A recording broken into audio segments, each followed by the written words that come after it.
J'ai une question que beaucoup de personnes que je connais, des gens qui ne viennent pas à l'église, et me posent souvent cette question, et c'est que signifie présenter l'autre jour? Dans quelle situation de la vie cela peut arriver et comment nous devons le faire? Bien, c'est un synonyme de vengeance. De vengeance.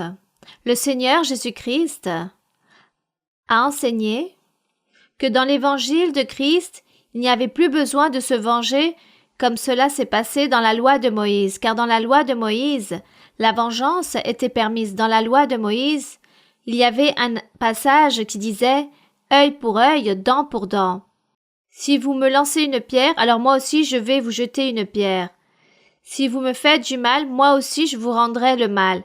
Cela se produisait ainsi dans la loi de Moïse. Et le Seigneur Jésus-Christ, lorsqu'il commence à prêcher l'Évangile, il enseigne sur ce point, il dit « Ne réalisez plus la vengeance.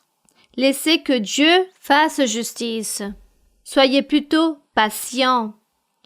Si on vous fait du mal, si quelqu'un vient vous faire du mal, alors ne faites pas de même, ne rendez pas le mal pour le mal, mais plutôt rendez avec du bien le mal qu'on vous a fait. Soyez patients. Voici ce que cela signifie.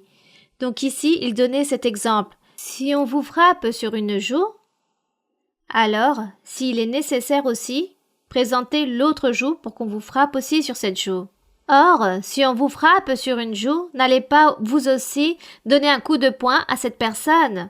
Ne faites pas cela. Soyez patients et laissez que Dieu réalise la justice et qu'il fasse et qu'il rende les mots par rapport à ce qu'on vous a fait sur la joue. C'est donc un synonyme, c'est une façon de dire, c'est-à-dire soyez patients.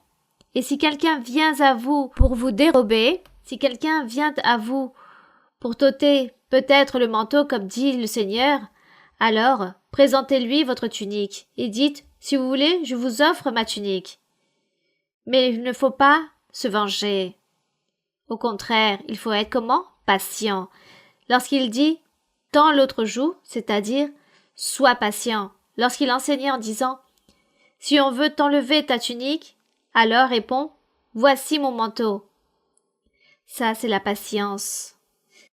Si quelqu'un vous fait du mal, si quelqu'un vient contre vous pour vous faire du mal, pour faire un faux témoignage, ou pour raconter des choses que vous n'avez même pas commises, pour vous accuser de manière très injuste, alors n'allez pas vous venger contre ces personnes.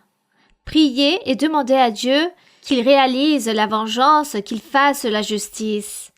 Mais n'allez pas par vous-même pour faire et rendre le mal de ce qu'on vous a fait. Voici par rapport à la joue. Il s'agit donc d'une signification symbolique par rapport à la joue. Si on vous frappe sur une joue, alors présentez donc lui l'autre joue. C'est symbolique. Cela représente beaucoup de choses. C'est cela. Ce n'est pas pour que les personnes disent « Venez me frapper par ici et par là ». Non, non plus. Il s'agit d'une symbologie que le Seigneur Jésus a enseignée pour faire comprendre que lorsque les personnes viennent, nous insultent ou réalisent de faux témoignages contre nous en disant que je suis ceci, cela, que je suis en train de dérober, que je suis en train de commettre un homicide, alors que dois-je faire? Je commence à prier le Seigneur en disant « Seigneur, je ne veux pas me venger contre toutes ces personnes et je laisse tout entre les mains de Dieu, il réalisera la justice. » C'est cela, une patience pure. Voici ce que signifie cette métaphore que le Seigneur a enseignée au sujet de la joue.